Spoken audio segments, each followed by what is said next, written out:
what was it like for a young man in the West Coast growing up in the Mhm. '60s and seeing what their parents had to go through with that, with the segregation? Because a lot of people today, we're talking 2024, they don't Right, understand. It wasn't that far of a gap that we that we moved. These things right, still right. exist and they wasn't that far away.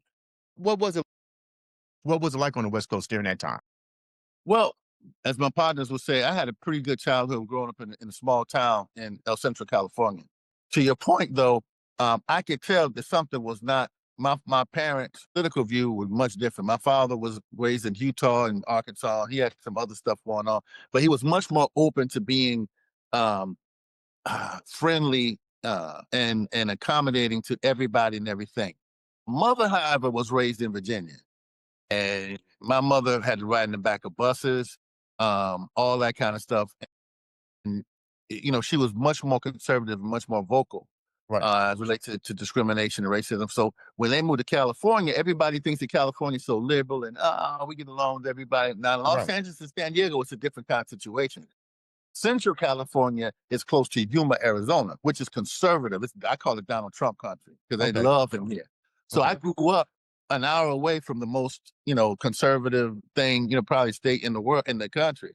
So my parents raised us to believe that we were as good as anybody, but not better and not worse. So the first thing I remember learning in school was when they taught us about the history of California, how the United States pretty much stole Mexico from California, right? Or Right. from the United States. Right? I mean, they must have stole it from Mexico. So I go home one day and I said, I think we need to move out of California. My parents and my mother says, why? I said, because Mexico's going to come back and take this because we stole it from them. Stuff Right. like that. Right. And then I learned this is how I learned, to try to this is how I learned about my history. I was playing in a band called Los Elegantes, and, a Hispanic group, and they were going through the Cesar Chavez movement, stuff like that out here, right? Farm workers and so on and so forth. So he would come and during time we would play, he would come and teach us about what was going on in La Raza or what was happening in the history of the Mexican Americans. He looked at me one day and said, well, how much do you know about your own people? And I may have been 13, 14 years old, and I didn't know much at all. Right. So at that point, I started asking my parents about this and that. And that's when I, started putting two together. I would go to the library and research. And in California, like I said, San Diego and Los Angeles, much more liberal. El Centro, much more conservative. And we were going through things like the farm workers strike and so on and so forth. It really encouraged me to go back and think about the struggle. So I Mhm. started researching Martin Luther King, Malcolm X, Rousseau, other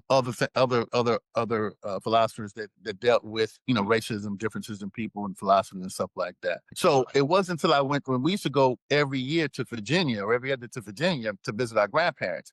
Man, look, we would have to stay in a certain part of the town because my grandmother was afraid something would happen to her babies if we went to an area that was white.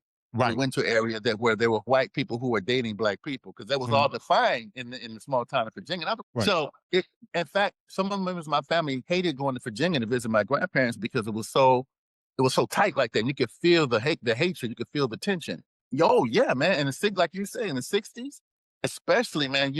I still remember places that we couldn't go in Christiansburg, Virginia, because it was hot. My Right. grandparents thought it was hot, and the potential of being hot. So we couldn't go there, and we knew who all the interracial couples were, Mhm. and we weren't supposed to, be too friendly with them. This is in the '60s Right. because of the fear that something may go down, and my grandmother didn't want us around all.